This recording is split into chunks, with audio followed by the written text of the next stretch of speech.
technology assessment is not really a new concept in the Philippines. So back in 1999, the Philippine Health Insurance Corporation, which is the National Health Insurance Agency, incorporated HTA as a decision-making tool in the reimbursement of drugs, procedures, surgical technologies, and other reimbursement decisions that they have in the National Health Insurance Agency. But the problem is making the stakeholders understand why the government has to use HTA as an efficiency instrument, so that policy decisions on what drugs to reimburse and what technologies to reimburse are based on the best available evidence.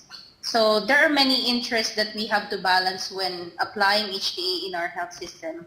First is you have to understand that in the Philippines, there is a large private sector. About 60% of healthcare is delivered by private hospitals and also private clinicians. And they may not have incorporated before the issue of cost when delivering care.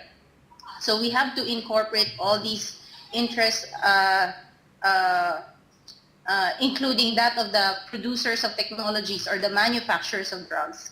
So those are the commercial and private interests that we have to incorporate in our decision making. Another challenge that we have to face is gaining support from our clinicians and healthcare providers. So they may see HTA as an encroachment in their clinical freedom. So in the national formulary, for example, they may see that the decisions of the Formulary Executive Council may sometimes be too prescriptive or too restrictive in terms of the choice of drugs.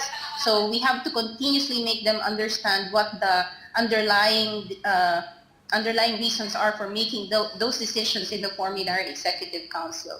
Another interest that we take into account is that of the National Health Reimbursement Agency, that of PhilHealth, because they really face real fiscal constraints when making reimbursement decisions. And sometimes when we submit to them evidence reviews on drugs in the formulary, they may find that a drug may be cost effective, but then they don't have extra funding to incorporate these new technologies into their packages. So we have to be constantly communicating with PhilHealth on what are reasonable prices for these new drugs. So how are we now dealing with these challenges? Of course, there should be communication with all of the stakeholders, transparency in the process that we are starting to build in. Like, for example, we're now developing methods guidelines so that the drug manufacturers or the technology producers understand how their technologies are being evaluated by the Formulary Executive Council. We are also trying to incorporate perspectives from patients now and civil society, not just the clinicians, the experts, and drug manufacturers. But there's a long way from making the process perfect. But all of these are being addressed now through a more open, more communicative process with all stakeholders.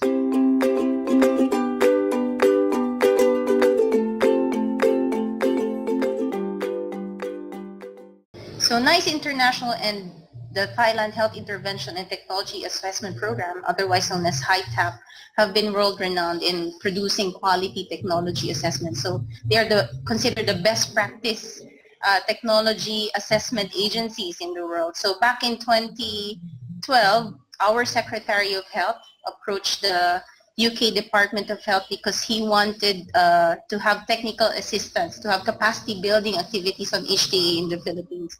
And so a partnership started in 2012, and we began incorporating HTA processes now into the formulary decisions. So previously there was less transparency in how decisions were made and the evidentiary documents that were used as a decision basis for the formulary. So now that's being addressed through this partnership, through capacity building.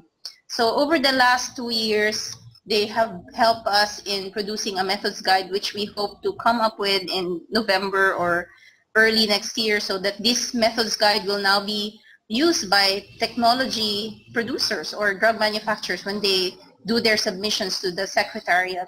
With the HITAP, we have had a very valuable partnership in terms of incorporating cost effectiveness analysis in the evaluation of two vaccines that we are considering to be part of the national immunization program. So that's the pneumococcal vaccination and the HPV vaccination program, which the Department of Health Philippines are now studying. But of course, subject to the fiscal situation in the country. During the course of this partnership, we learned a lot from both agencies, not only in terms of the use of evidence, but that good process matters in HTA. So we have realized that there should be transparency, there should be stakeholder engagement, there should also be an open communication with all stakeholders, not just clinicians, but also drug manufacturers and also patient groups and the civil society, so that they understand and the value of health technology assessment in coming up with policy decisions.